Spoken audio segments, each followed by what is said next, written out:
Hello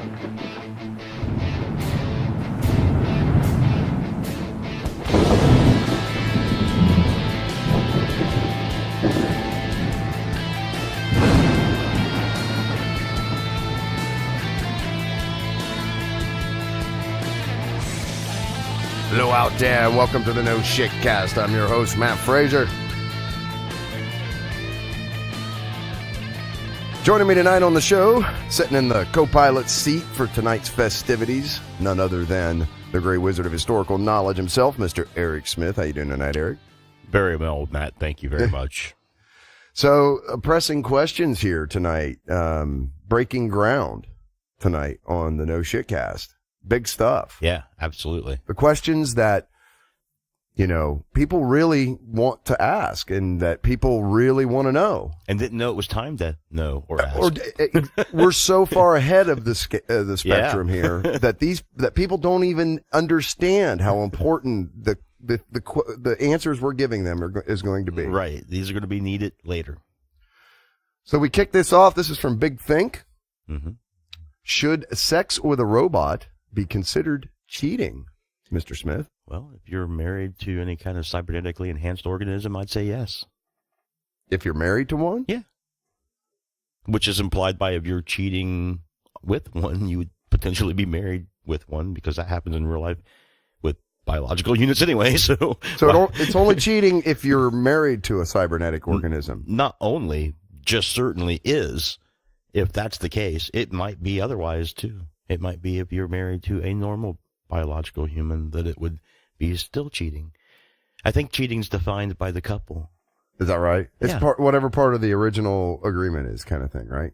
Yeah, exactly. Yeah, because cheating could also be spending quality time with somebody without there being any sex inferred at all. Robot sex dolls are a thing now. Yeah. A proposed robot brothel in California is in the crowdfunding stage, Mr. Smith. I know. We've made AI and we're already enslaving it. It's awesome. We're like, nah, hey, you know what we're going to do with this? We're going to have brothels. That's the first really commercial thing. Chinese scientists are pitching lifelike dolls as a solution for a society with a shockingly skewed gender ratio. And a TV show including sex robots as characters is watched by millions. I mean, I watched the dryer go round and round. I probably would watch some robots. Regrettably, a philosophical investigation into the ethics around sex robots, regrettably, has not kept up with the tech or culture. A new study carried out in Finland may help to close the gap, though its findings raise as many questions as they answer. Well, that doesn't surprise me. I mean, because this is one of them ethical things that has never been an ethical thing before, right? I guess that depends on how you look at it. I mean, well, pornographically, apparently, because of the pictures I'm seeing here, pretty pornographic. Oh gosh. Well, I think that's how you look at it. I mean, some might conclude that if you make these things in the image of women and then you degrade them, that's little difference in degrading women themselves. You know what I mean? As far as ethics concerns. That's an interesting, it's kind of an interesting thing, right? Because if it's drawn, does that make it as bad as filmed or as bad as reality? You know what I mean? Like, where does that break down? Where does that start separating? Yeah. A hell of a debate, man. We're going to find out, aren't we? Yeah, I suppose that a lot of people won't trust robots and AIs to do common tasks, but apparently they'll trust them enough to have a brothel full of them. It says the participants' moral stances were measured using the Moral Foundation's questionnaire, created and made famous by Jonathan Haidt. It breaks more HAIDT. I'm guessing that's right. It breaks moral psychology down into 5 foundations: care versus harm, fairness versus cheating, loyalty versus betrayal, authority versus subversion, and purity versus sanctity. The test asks questions designed to determine how relevant a foundation is for a person when making a moral choice, and then gives them statements related to each foundation for them to rank their agreement or disagreement with. You can take the same test yourself here. I'll skip that. But So, I mean, they did like, it looks like they did a fairly comprehensive sort of scientific, took approach to it to kind of get an idea.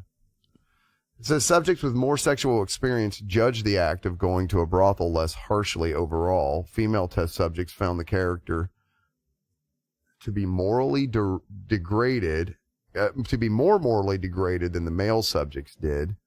The act of sleeping with a robot was condemned less than sleeping with a human, except by people with very high scores on the purity sanctity spectrum. I guess that makes sense. Yeah, that's logical. Well, I guess what this is telling us is, whether we like it or not, sex with robots is going to be a thing. Yeah. Apparently. I guess so. Yikes. And how did the human population come to an end? Well, we all had sex with robots and not real people, and then nobody had babies, and that was a generation later. Wow. Nobody was left. I just saw, I don't have it, but I just saw an article with a machine that looks exactly like you think it would look, that's used in aiding the extraction of sperm donors. Oh, I've seen that. Male sperm donors. Yeah. And I mean, if you really get down to it, I mean, that's clinical. Mm-hmm. But what is this other than a more, what's that called when you make something look like a human?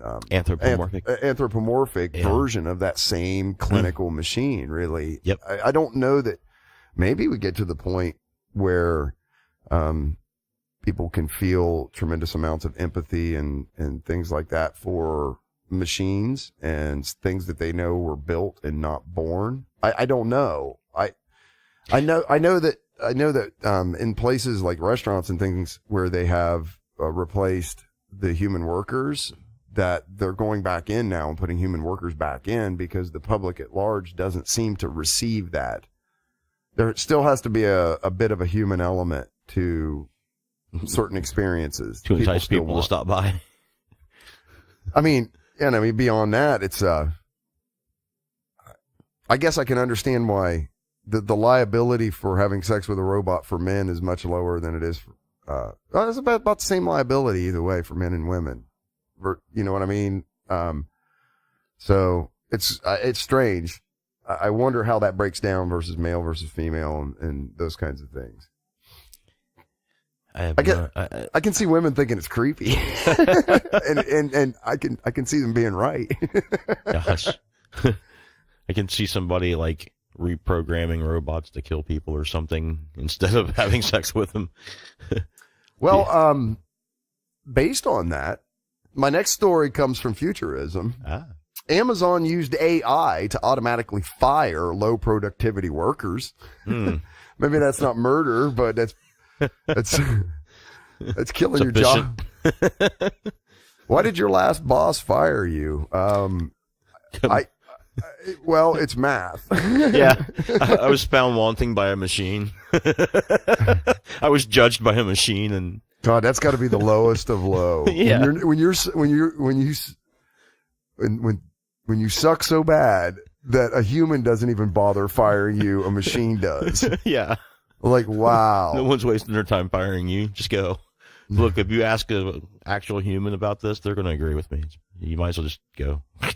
Documents obtained by The Verge show how Amazon used a computer system to automatically track and fire hundreds of fulfillment center employees for failing to meet productivity quotas. That's another thing, man. I read these because I read them cold. And it's amazing how many like bizarre grammatical errors and stuff goes out in news articles nowadays. A grim glimpse of a future in which AI is your boss.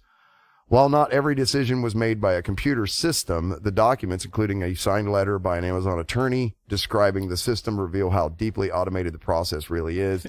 It's not clear whether Amazon is still using the system. Nobody knows what's happened to it. It might be doing something else now. I heard about this, man, that they were putting like bracelets, or bracelets, like a watch type device, and they had to wear them on their wrists. And when they start slowing down, the thing starts vibrating to tell them they need to speed up. Oh, that's great. You know, it's like, Matt, did you tell Mrs. Smith that thank you at the end of that call because Amazon's watching? Amazon's always watching. Yeah, did you make sure you do it. I can't talk to you anymore. Well, dystopian future where corporations control all the networks. Yeah, Where we heard that before. Quote, Amazon system tracks the rates of individual associates' productivity, reads the letters as quoted by The Verge, and automatically generates any warnings or terminations regarding quality or productivity without inputs from supervisors. Mr. Fraser, you already been given 2 warnings by the machine. Yes, And now you're in front of me.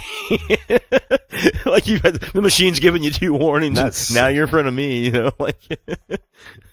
I've seen it, man. I've actually seen it. I did a system one time for a Fortune 500 company that shall not be named that tracked when the individual workstations would call for product to process, because they had machines that processed in batches, let's say, to keep it vague.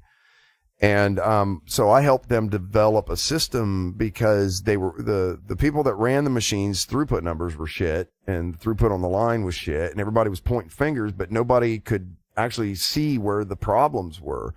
So we put a system in where we put push button stations and through a HMI, it had to be logged in with a user's credentials at every machine. And like this whole system that tracked when a machine called for product, when it actually arrived, and all these kinds of different things, and found all the inefficiencies. But to do it, we had to design a system that basically forced the employees to tell on themselves before they could do anything. Like you couldn't run the machine until you had accepted the product, and you had to log in to accept the product. So they were tracking the date and time stamp of when everybody accepted product, when the machine started, when the product was called for, how long it sat in the queue before someone actually delivered it. So it was the fork truck drivers all the way through to the other end of the business that they were tracking this to see where, and they were just Pareto charting this shit out, seeing what was taking the most time and going in and focusing on those people. And they found like people that were sleeping in the warehouse. Wow. Once they kind of figured out where the problems were, and it was funny because immediately after they turned the system on, the throughput went like through the roof. Like their performance numbers like skyrocketed. Okay. And it was like, what the hell happened? Well, what the hell happened was there were people lying about what was actually happening. They realized they were being watched and started doing the job. And it was like, oh shit, this thing's watching me. And then there was some moments of sabotage that took place. And I bet. it was an interesting Nobody ride. likes the AI overlords, do they? They're going to sabotage the system. Don't you be telling on me, bitch. Don't you be telling on me. From Engadget, Walmart's AI-based store concept is open to the public. It's much larger than Amazon Go if it's not as ambitious. Walmart is going to let Amazon's AI-powered stores go, isn't going to let Amazon's AI-powered stores go unanswered.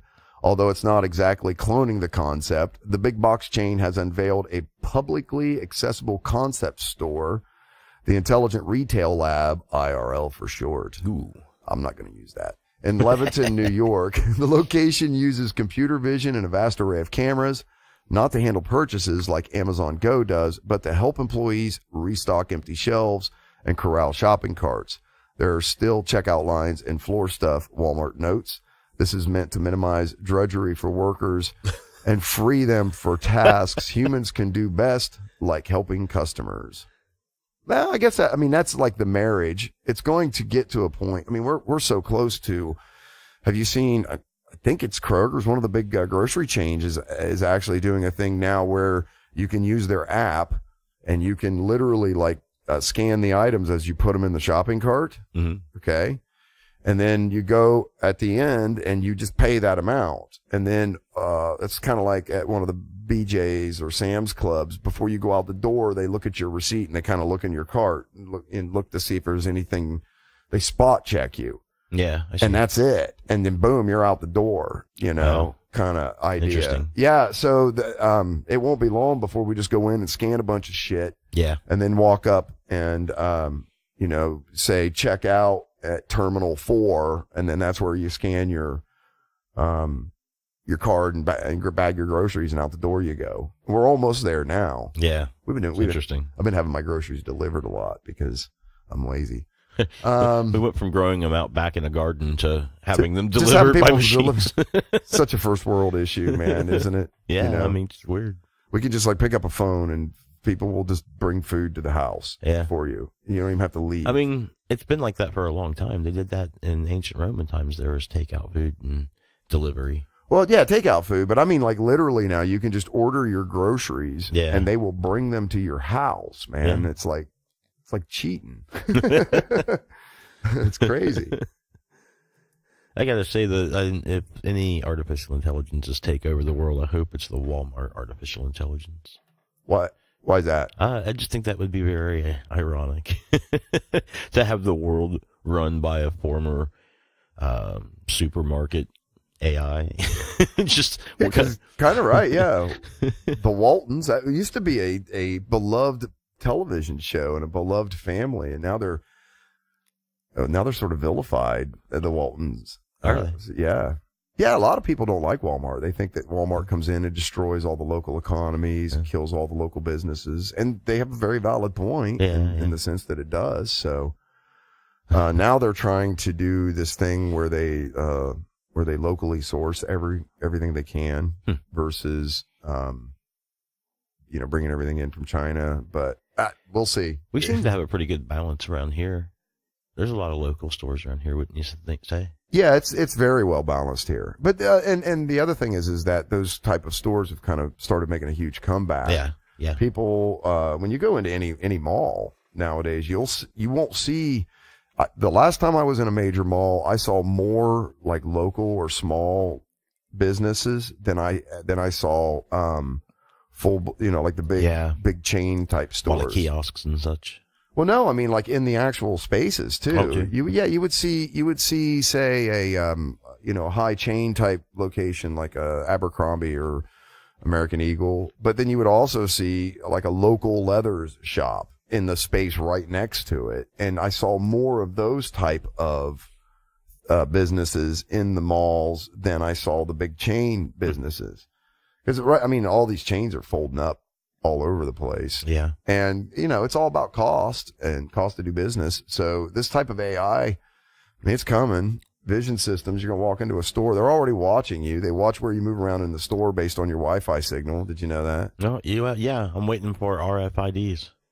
Well, that's already happened. Yeah, I mean, like implant it in everyone. Well, no, So when you pass each other, you guys can have a profile that you could access that's public or not.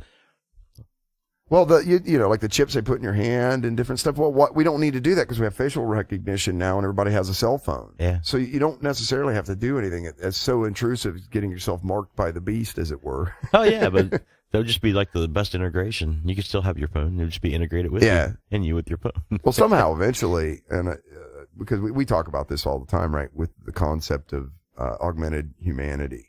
Well, and then would be concerns that people wouldn't know about in the future, like if somebody could hack your GPS device to blow your car up or something, then they could hack the RFID inside of you, potentially speaking. Well, man, but they can do that. If they can hack, they can hack. They could attach anything they wanted to your social security number. Well, the liability's already there. It's not anything new just because you embed an RFID chip. Yeah, but I'm just thinking they can of be spoofed. that other news article that you were talking about.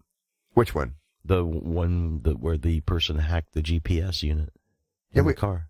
Yeah, we haven't talked about that. I know, but it reminded me of that. Like if you had an RFID in you, somebody could potentially do the same thing as mentioned in that news article. That's not what an RFID does. No, but they could potentially. I mean, I don't even know how.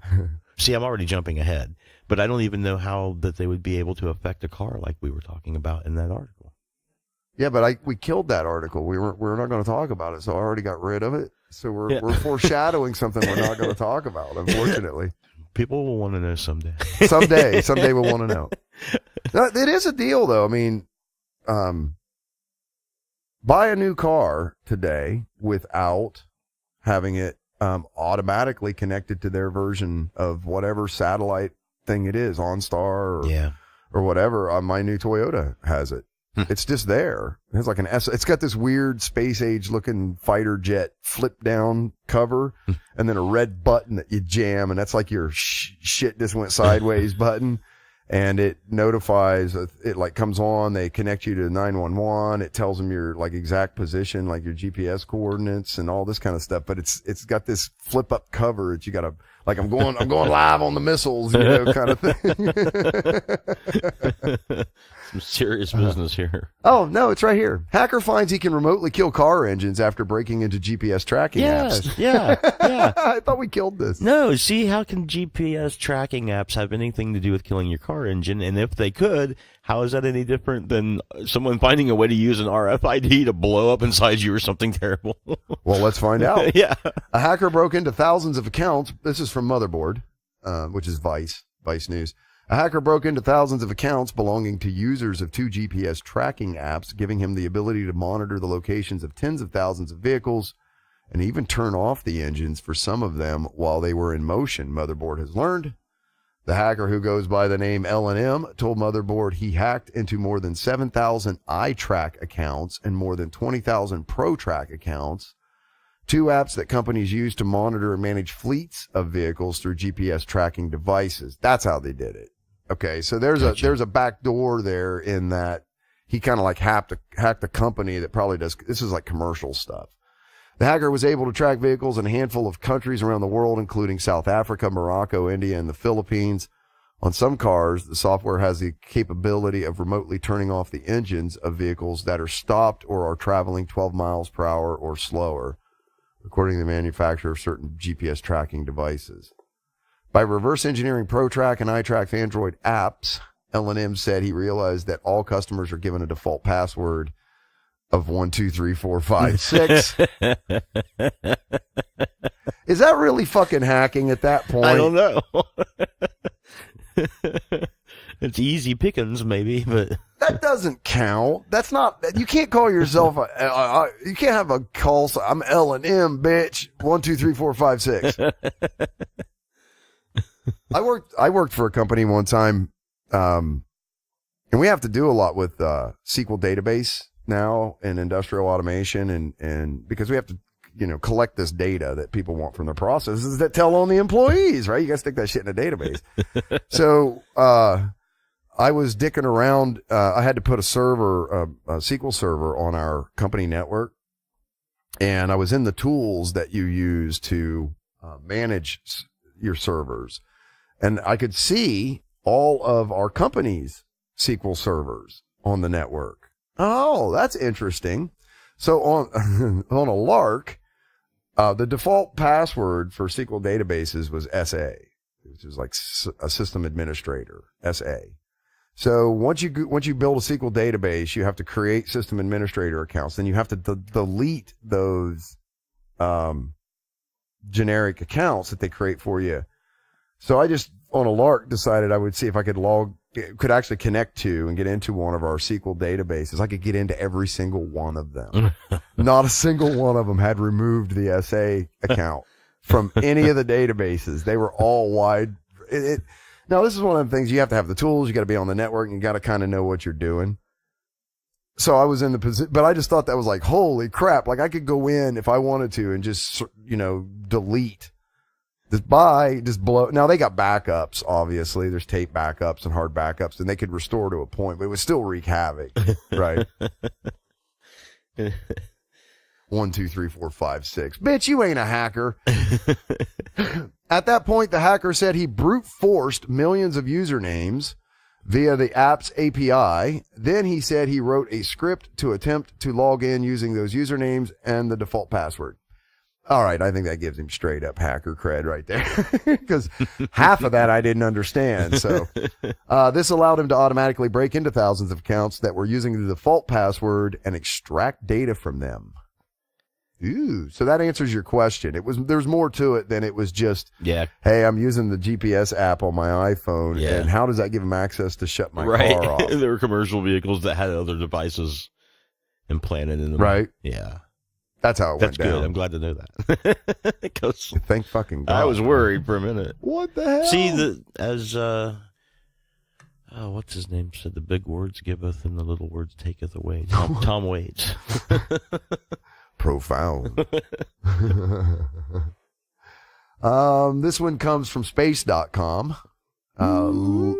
Right on, bro. Right on. Yeah. Life may have evolved before Earth finished forming. The first organisms may have evolved before the rocky planets formed. Mm-hmm. Planetismals, the rocky building blocks of planets, likely had all the ingredients necessary for life as we know it. Panspermia. Right? Life is persistent. Seems to be. Inclement conditions, blah, blah, blah. Some things are going to fall. Like, yeah, blah, blah, blah. I don't know. Yeah, well, they've talked about panspermia for a long time, which is the idea that life was seeded on the Earth from asteroids that smacked into it while it was forming. Sure. So, I mean, the building blocks to life, they believe, are out in space. There are carbon chains for certain out there.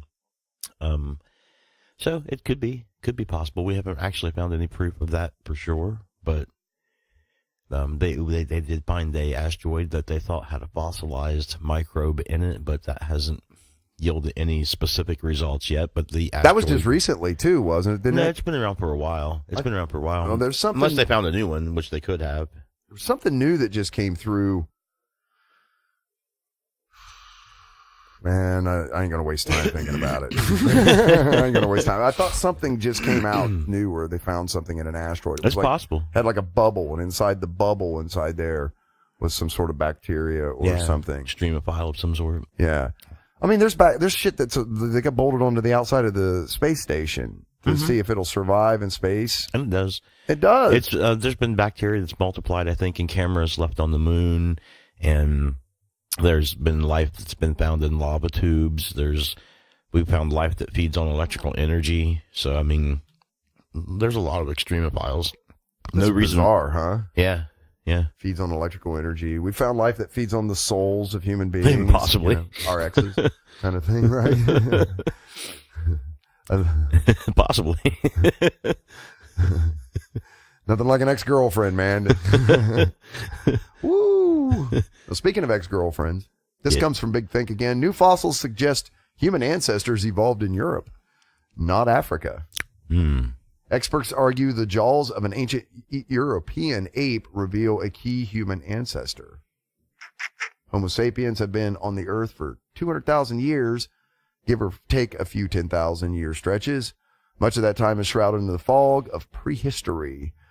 What we do know has been pieced together by deciphering the fossil record through the principles of evolutionary theory, yet new discoveries contain the potential to refashion that knowledge and lead scientists to new, previously unconsidered conclusions. You know, I was just listening to Hancock was on Joe Rogan here not too long ago, Graham Hancock, and he was talking about how not only does it appear that there could be life could be in in the Americas a lot sooner and go way further back, and maybe could have even originated here. And then when the ice sheets kind of came down, it sort of like pushed everybody out. And then when the ice sheets retracted, there wasn't much left. But that there were societies here that moved back and forth multiple times across like the Bering Straits and different places like that. So, I don't know, man. Every time I think I got it all figured out, something else drops. And it's like, well, shit, there we go. I don't know anything anymore. Most of that stuff is by following the mitochondria DNA back to Africa. So it's not just in Paleolithic sciences of looking at bones, but also too in genetic sciences that indicates that everybody came out of Africa. However, if they could find some sort of bones that you were able to extract some DNA from, sure, that would really help to know, because you would be able to trace it back in the mitochondria DNA record and see where it come from. Yeah. A set of 8 million-year-old teeth may have done just that. Researchers recently inspected the upper and lower jaw of an ancient European ape. Their conclusions suggest that humanity's forebearers may have arisen in Europe before migrating to Africa, potentially upending a scientific consensus that has stood since Darwin's day. Yeah, I mean, again, when you're just looking at bones and making guesses, that used to be our best guess, and a lot of our theories were filled in or refuted once DNA testing started being able to be done. And you know, this, and if they could find some DNA linkage, that would add to what they found with their visual observation of these bones and stuff.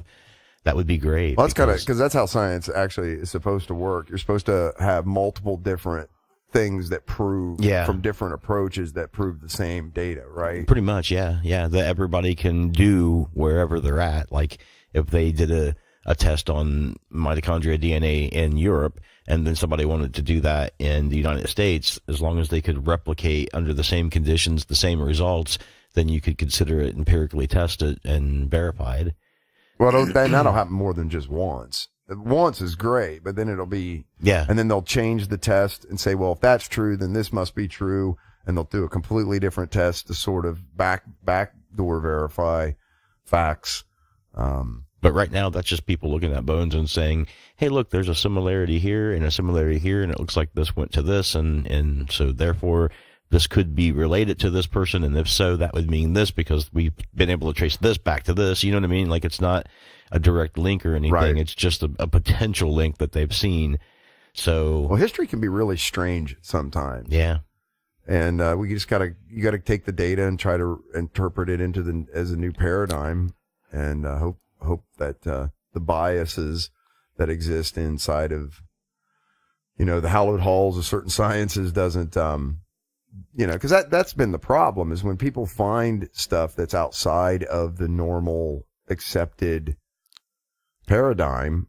I mean, it could kill your career, even if you have mountains of proof, it could kill you. And we've seen more than once, that kind of thing has happened. Yeah.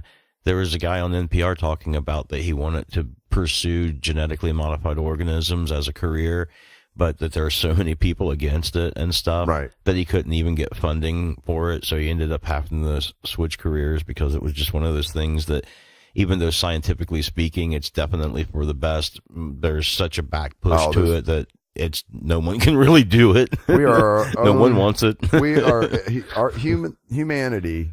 This is, I talk about, and I think you and I have talked about this a bunch of times, right? That, I don't know if we've ever talked about it on the show, but when you talk to scientists, especially scientists that build, material scientists that build things, and engineers that build things that are paying attention, which is a lot of them, and you really talk to them about that, there's not a problem that the world faces today that we can't technically already fix.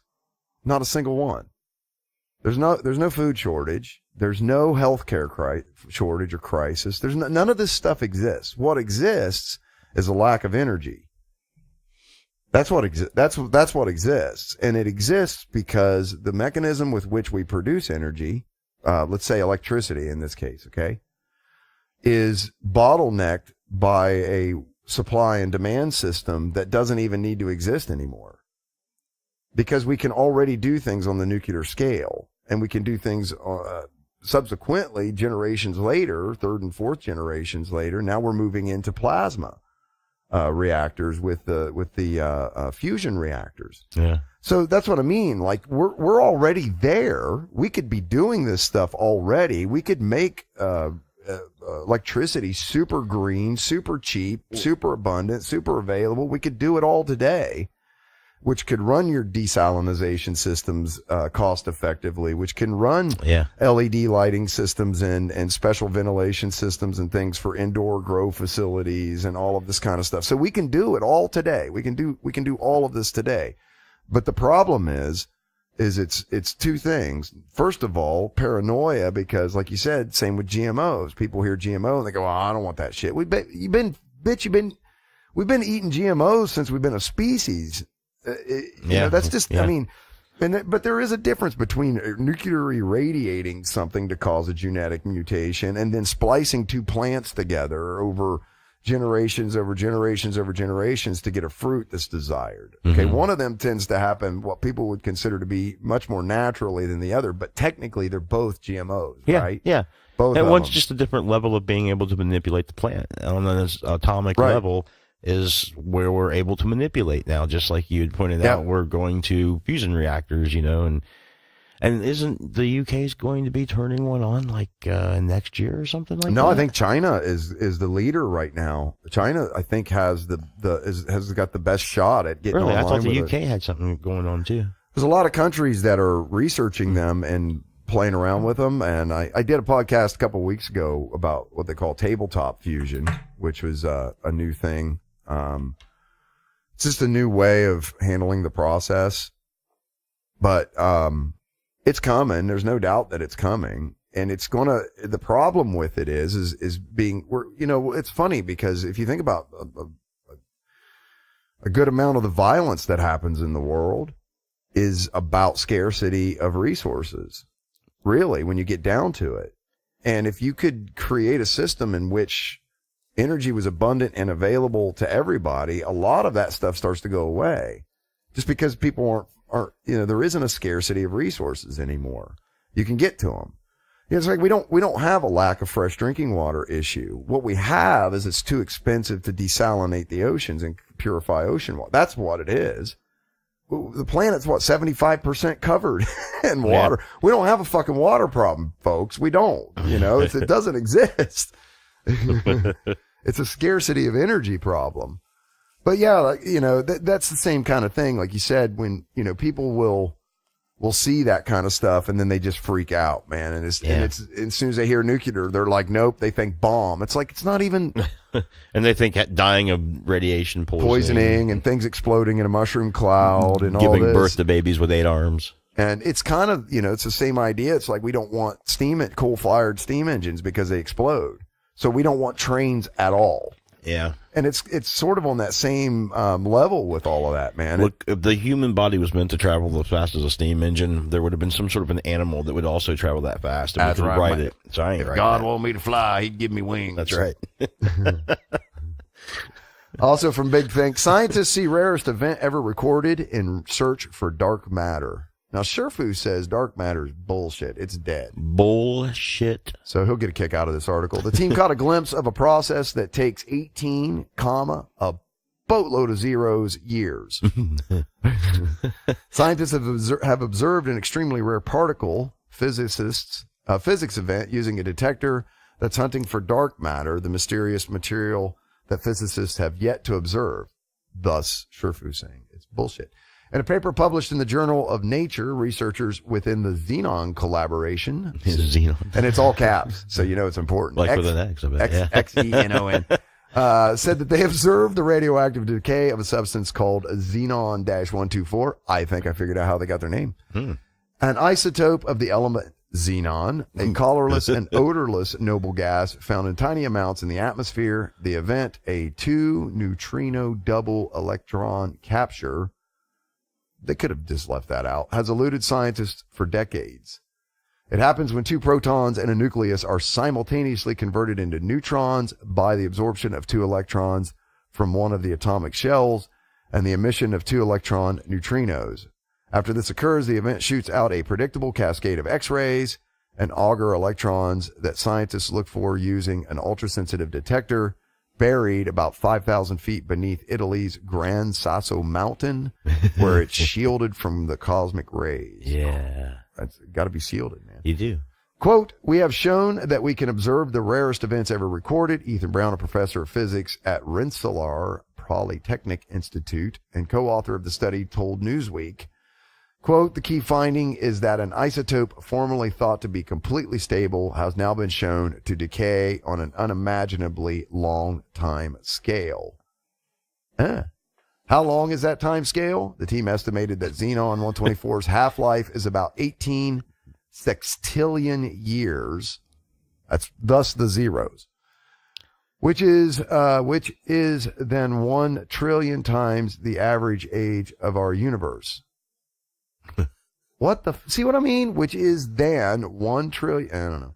According to the team, it's the slowest process ever measured directly. The team wrote in a statement, quote, it's an amazing to have witnessed. I'm reading literally verbatim. It's an amazing to have witnessed this process. And it says that our detector can measure the rarest thing ever recorded, Brown told The Independent. So I get 2 takeaways from this.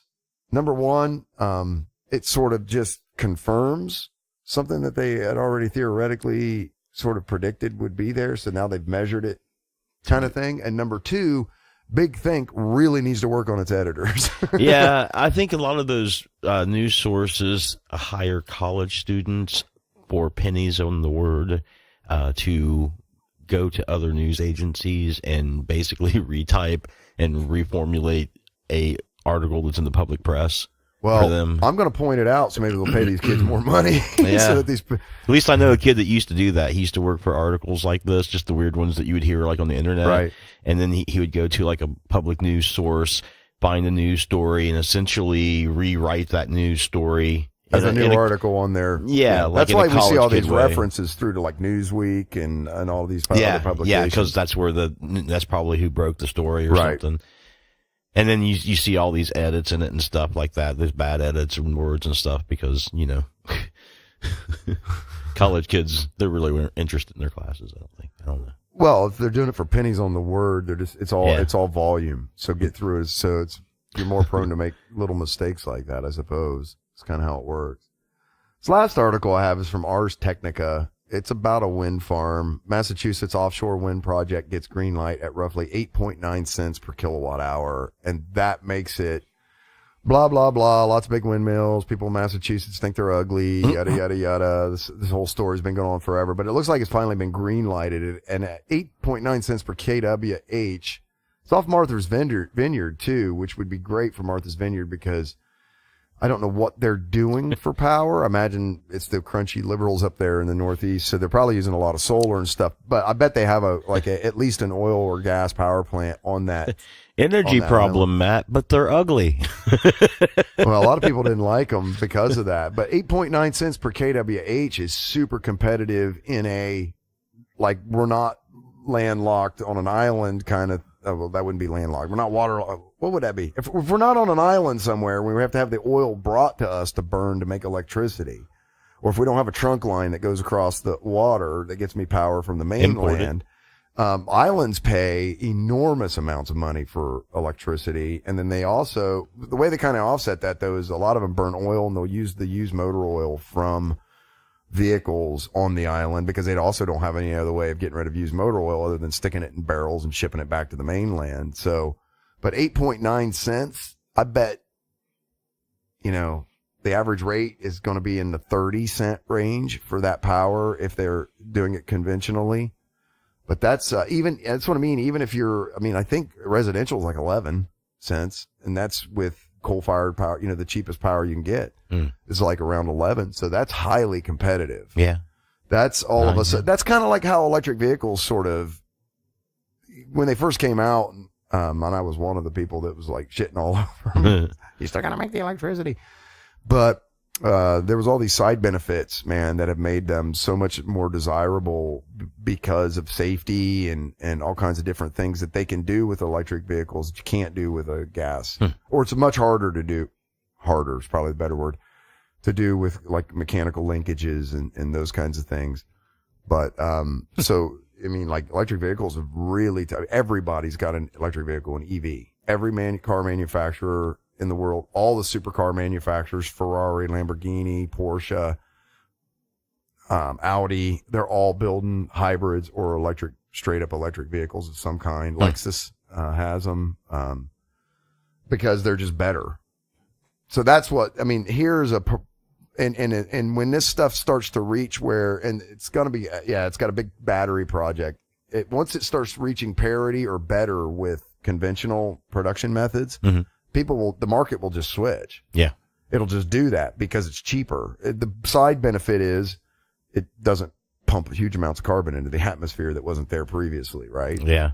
So, yada, yada, yada, yada. So that's the end of the articles. What else you got? What's going on? Anything? Not much right now, actually. Not much, really. Actually. Chilling out. Glad to be out of school for a little bit, huh? Yeah. Just out of school, working, looking for a place to settle down, like job-wise and stuff for the next year and a half, until I go to grad school and still plan on doing that. Yep. That's about it. Cool shit, man. Just biding my time until that time comes around. So you've been the Gray Wizard this whole time. When you get your next degree, do we have to move you up to some sort of different? It won't be wizard anymore. Will it be? I don't know. Is there another word for gray?